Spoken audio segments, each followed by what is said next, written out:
Muy bien, pues nada, buenos días. Para mí es un placer estar en esta jornada tan intensiva y variada. Bueno, pues como miembro de la unidad mixta de investigación y pues compartir una mañana con vosotros. Agradezco al profesor Vicente Botti y a Ana Ciudad el hecho de que hayan hecho esta jornada de intercambio de información. Y llega el derecho siempre asusta.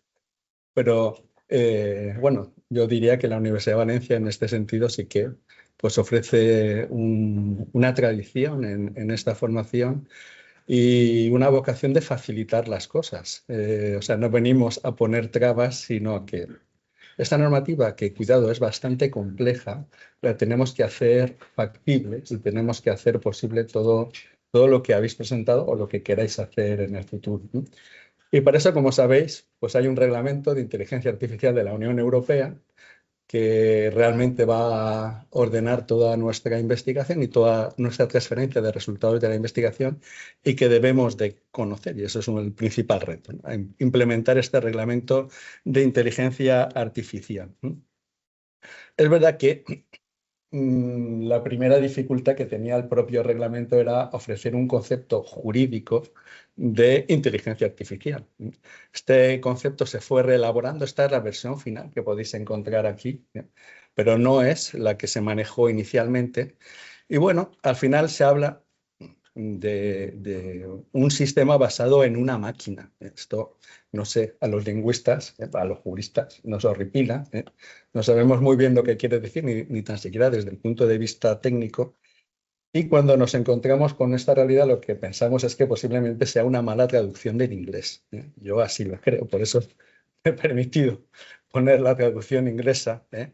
Porque, bueno, pues era Machine Based System, que para mí no es lo mismo, ¿eh? O sea, es un sistema no basado en una máquina, sino de base máquina. O sea, lo que quiso aquí decir el legislador de la Unión Europea es que una de las principales preocupaciones, que era distinguir un software tradicional de un sistema de inteligencia artificial, es precisamente este, que el software basado en una inteligencia artificial es un sistema porque el proceso de decisión no lo decide un programador. Nos alejamos del software tradicional en el que una persona experto en informática hace todo un lenguaje de programación y, por tanto, el programa ejecuta lo que la persona ha decidido, y estamos aquí ante una complejidad mucho mayor, ante unos sistemas que permiten un proceso de toma de decisión por sí mismas, de forma automática, ¿eh? Con esa base de máquina que escapa al control del ser humano, ¿eh?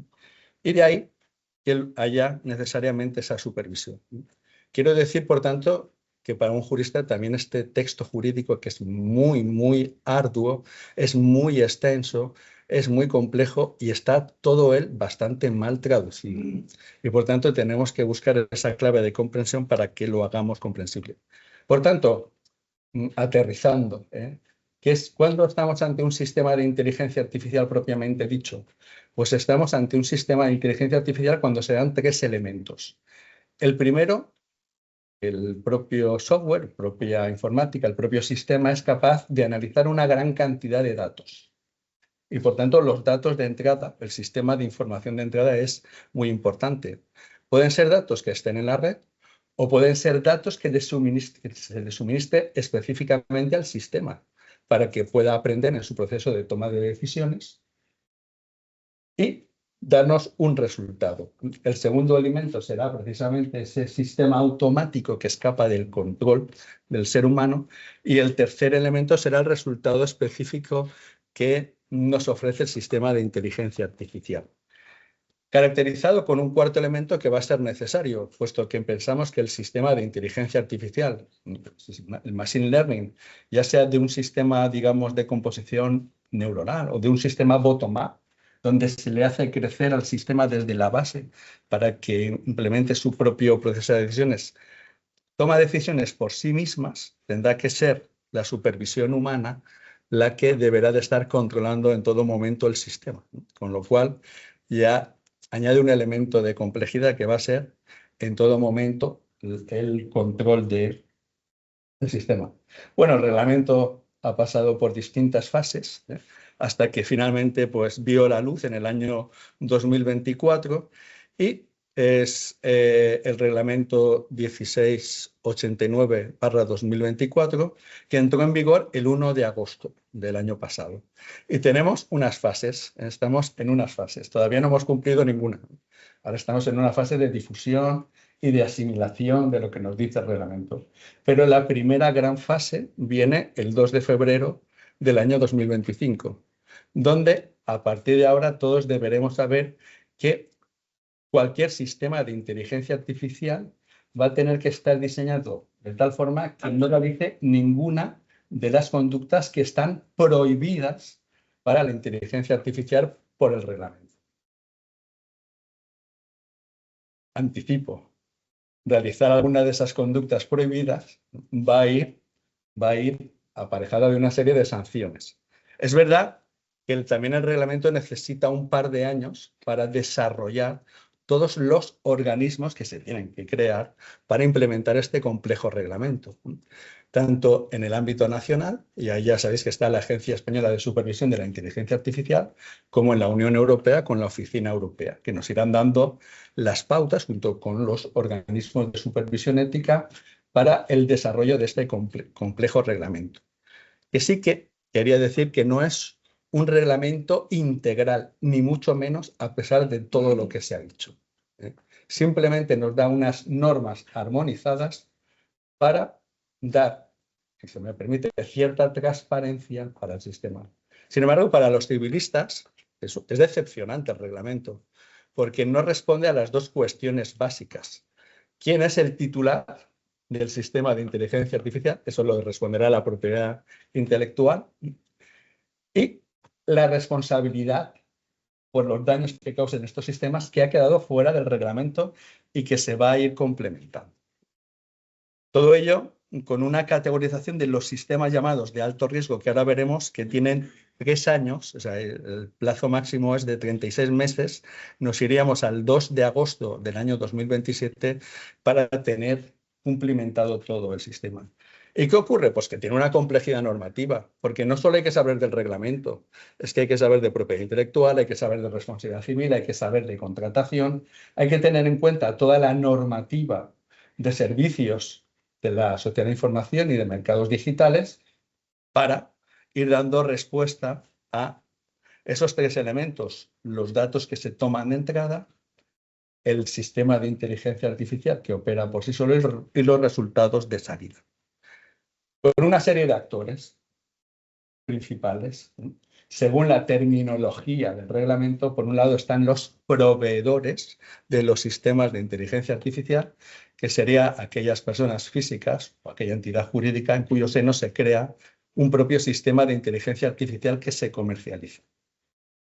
Luego aparece con una traducción opinable el responsable del despliegue. Esa es la terminología castellana que se utiliza para hacer referencia al deployer, que sería aquellas personas físicas o aquellas instituciones que, teniendo un sistema de inteligencia artificial que no han elaborado ello, lo quieren incorporar a su propia institución o a su propia actividad. Y claro que también tienen unas obligaciones legales. Estos serían los principales obligados, junto con importadores y distribuidores, para llegar al usuario final, que realmente pues, va a tener un conjunto de normas a las que necesariamente va a tener que adherirse en el uso de ese sistema de inteligencia artificial. Con unas sanciones que ahí las podéis ver, pueden llegar a los 35 millones de euros, al no ser que el 7% del volumen de esa empresa sea superior, entonces se optaría por esa cantidad. Por tanto, es muy disuasorio. Es, como veis, bastante disuasorio. Y, por tanto, nuestra misión está en acercaros el conocimiento. Y bueno, esta es una terminología que tampoco luego ha quedado materializada en el reglamento, pero sí que nos permite visualizar cómo podemos categorizar los sistemas de inteligencia artificial en un riesgo inaceptable. Sería aplicable a cualquier sistema que realiza una conducta prohibida. Luego habrá sistemas de alto riesgo. ¿Por qué serán de alto riesgo? Pues porque tienen implicaciones para la vida o la integridad de las personas. Por ejemplo, la incorporación de sistemas de inteligencia artificial a cualquier medio de transporte que se os ocurra. Vehículo a motor. No, espérate porque me bueno, 5 minutos, pero si no llevo ni 5 minutos casi. Pero bueno, fijaros, hasta las naves espaciales o los viajes espaciales. De riesgo limitado, porque aquí hemos visto algunas posibilidades que ofrece hoy la IA, de la ultrasuplantación. Es que ahora, vamos a ver, cualquier persona, yo mismo, puedo ser utilizado con mi imagen y con mi voz y con mis gestos para casi actuar como si realmente fuese yo. No tengo problema. El problema es si es el rector o la rectora de la universidad o si es el CEO el que está siendo ultrasuplantado y dando órdenes que en un sistema de videoconferencia serían inapreciables hasta para el más experto. Y por eso los sistemas de verificación. Pues bueno, como queda poquito, vamos a las conductas prohibidas. La primera conducta prohibida, o lo que no es aceptable para un sistema, es que manipule de tal forma a la persona que le lleve a tomar una decisión que no hubiera tomado de ninguna de esas formas, de ningún otro modo. Es lo que nosotros llamamos el dolo en el consentimiento. Tomar una decisión que no habrías adoptado de ningún otro modo. Claro, esto puede valer para la política, es decir, has recibido una información que te ha manipulado de tal forma que lleva a que por un móvil tomes una decisión en un partido sin que te des cuenta y causándote daño, pero evidentemente pues todos los temas del marketing, etcétera, etcétera.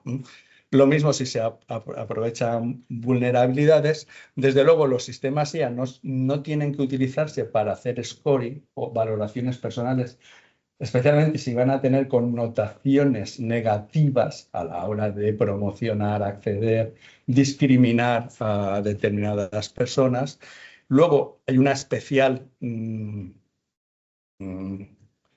dedicación al sistema de los sistemas biométricos de identificación de cualquier tipo, ya sea sistemas biométricos para excluir, sistemas biométricos para identificar a la persona y localizarla en cualquier momento, algo que solo puede estar permitido en circunstancias excepcionales, por ejemplo, para localizar delincuentes, evidentemente, o terroristas, o utilizar sistemas que analicen biométricamente a una persona. Solo se permiten con fines de seguridad o de salud, que sí que se utiliza mucho para ver si hay alto nivel de estrés o se está desarrollando alguna enfermedad que el sistema de inteligencia artificial puede realizar. Por tanto, no es que esté, para que me entendáis, impedido que un sistema monitorice a la persona y la controle, si lo hace por un motivo de salud o por un motivo de seguridad, oye, que te estás durmiendo y vas al volante. Eso a veces nos ha pasado y es un sistema que mide unos parámetros biométricos y nos avisa. No está permitido. El problema está utilizarlo fuera de. Voy a ver si me está diciendo la verdad, si me está mintiendo, si realmente la intención es llegar al acuerdo o no llegar al acuerdo, todas estas cosas. Junto con los sistemas de alto riesgo, que ya os digo que pues, tienen una complejidad. Fijaros, sistema de alto riesgo. He conseguido en esta diapositiva decir todos los trámites que tiene que realizar un proveedor de un sistema de alto riesgo o una persona que quiera implementarlo, lo que hemos llamado el deployer o el responsable del despliegue en su propia organización. Pues bueno, tendrá que implementar un sistema de gestión de riesgos continuo y permanente, porque como la IA no para de actuar, pues durante todo el ciclo del sistema. O sea, esto se dice en 4 líneas, pero gestionarlo es realmente complejo. Con un sistema de calidad, información de los datos que entran, de los resultados, con una documentación técnica del sistema disponible para cualquier deployer, cualquier usuario que quiera conocer el funcionamiento, con un registro de archivos automático de todos los acontecimientos que hace ese sistema de forma automática y que escapa al control, sobre todo si la persona que controla detecta que puede haber alguna conducta ética reprobable o algo que realmente puede comprometer la vida o la seguridad de las personas. Proporcionar instrucciones fáciles de entender para el uso, bueno, eso no es nada fácil. Permitir supervisión humana efectiva durante todo y, talón de Aquiles de la IA, los sistemas de ciberseguridad. O sea, imaginaros un ciberataque para una institución, para un delegado de protección de datos, es realmente no deseable. aunque se hayan adoptado todas las medidas de seguridad, pero si vais con un vehículo tripulado por un sistema de inteligencia artificial, es decir, sin tripulación humana, cualquier brecha de seguridad, es decir, que alguien entre al sistema, lo manipule y lo dirija en la dirección incorrecta, causando daño a las personas, es algo que se tiene que evitar y que exige un altísimo nivel de seguridad. Junto con otras obligaciones de transparencia, como las que ya empiezan a imponerse en los sistemas de videoconferencia para evitar ultrasuplantaciones. En definitiva, bueno, pues todo ello además con los modelos de uso general, que son aquellos que pueden utilizarse para cualquier actividad, es decir, que no tienen un enfoque específico y que tienen que garantizar la propiedad intelectual. Con modernos derechos también, porque nacen derechos para el usuario. Yo aquí he traído, y con esto voy a concluir, el más significado de los derechos, el más moderno de los derechos. Y es que cualquier usuario le va a poder pedir al deployer, al responsable del despliegue y, por supuesto, al proveedor, que le explique cómo funciona el sistema, qué datos ha tomado o ha tenido en consideración cuando entienda el usuario que ese sistema ha adoptado una decisión que le ha causado un daño o un perjuicio. Vale, para que todo eso sea posible, se tiene que tener una labor de documentación. Imaginaros esto en juicio exigiéndolo a una persona, pues toda esta documentación es la que se tiene que poder adoptar. Y por tanto, insisto, aparecen aquí obligaciones de gestión y transparencia bastante complejas que conviene conocer, que conviene tener en consideración, porque la mera no tenencia de esta explicabilidad del sistema ya generaría responsabilidad por sí misma. El hecho de no poderse explicar ya sería un problema. Y luego, aun pudiéndose explicar, pues ya ahí valorará el juez si realmente pues, ha habido algún problema ético jurídico que realmente haya causado un daño que no tenga que soportar la persona o que sí que tenga que soportarlo porque se había informado de él. Y en fin, esta es una pequeña pincelada que no pretende asustar, sino más bien lo contrario, deciros, bueno, estamos aquí, nosotros no necesitamos decir lo que queremos hacer, sino, oye, estamos aquí para lo que necesitéis, porque nuestra misión es la siguiente: informaros, formaros y sobre todo hacer posible de forma correcta todo lo que vosotros queráis desarrollar e implementar con vuestros sistemas de inteligencia artificial, especialmente los de alto riesgo o los que sean de modelo general. Y nada, me he ajustado al tiempo. Muchas gracias.